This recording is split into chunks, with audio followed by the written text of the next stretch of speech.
নমস্কার বন্ধুরা, মালতীর মিনি কিচেনে স্বাগতম। আজকের রেসিপি ভীষণ উপকারী টক দই। চলুন তাহলে। এখানে আমি নিয়েছি 1 লিটার দুধ। দুধের পরিমাণটা জ্বালিয়ে এখানে আমি 800 ml করে নেব। এখানে আমি দই জমানোর জন্য একটা মাটির হাঁড়ি নিয়েছি, সেটা স্কচব্রাইট দিয়ে পরিষ্কার করে ধুয়ে রেখেছি আধ ঘন্টা আগে। টক দইটা জমানোর জন্য এখানে আমি 100 গ্রাম দইয়ের বীজ নিয়েছি, সেটা একটা সেকনির ওপরে দিয়ে জল ঝরিয়ে নেব। দুধটা বেশি ফুটিয়ে শুকিয়ে নেওয়ার দরকার নেই, এখানে 800 ml করে নিলেই হবে। দেখুন এখানে আমার দুধটা ফুটিয়ে বেশ ভালোই ঘনত্ব হয়ে এসেছে। এর থেকে দুধ কিছুটা আমি একটি বাটিতে তুলে নিলাম, তাতে দিয়ে দিলাম 50 গ্রাম মতো আমুল দুধ। এই আমুল দুধটা দিলে কিন্তু দইয়ের টেস্টটা অনেকটাই বেড়ে যায়, প্রায় দোকানের মতনই টেস্ট আসবে। দুধের মধ্যে দিয়ে দেব 1 চামচ মতন চিনি। চিনিটা দিলে খুব বেশি টক ভাবটা লাগে না, তার জন্য সামান্য আমি একটু চিনি দিয়ে দিলাম। আপনারা দিতেও পারেন, আবার নাও দিতে পারেন।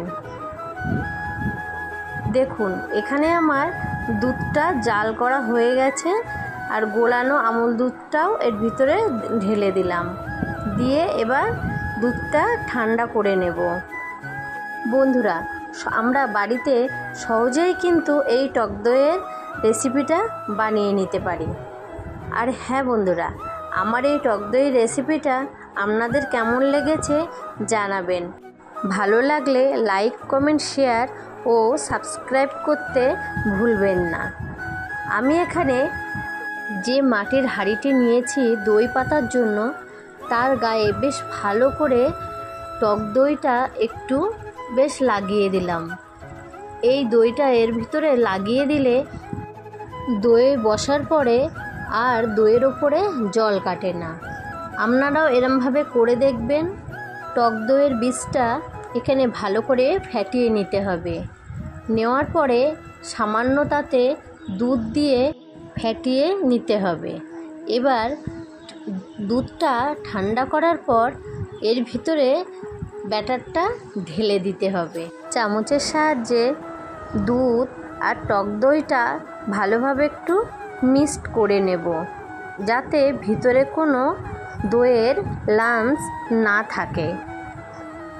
আমার এখানে পুরো দই পাতার জন্য দুধ রেডি হয়ে গেছে। এবার মাটির হাঁড়ির মধ্যে ঢেলে দেব।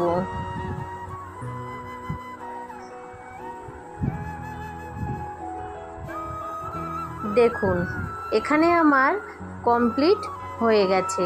এবার একটি পেপার দিয়ে মুখটা ভালো করে আটকে দেব। দড়ি দিয়ে মুখটা বেশ ভালো করে বেঁধে দেব, যাতে ওর ভিতরে হাওয়া প্রবেশ না করে।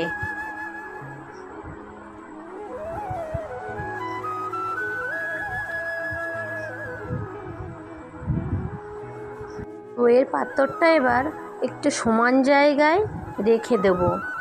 যেখানে গরমের ভাগটা বেশি সেই স্থানে হাঁড়িটি রেখে দিয়ে এর উপরে হালকা ব্ল্যাঙ্কেট চাপা দিয়ে দেব। ফিরে এলাম 10 ঘন্টা পর।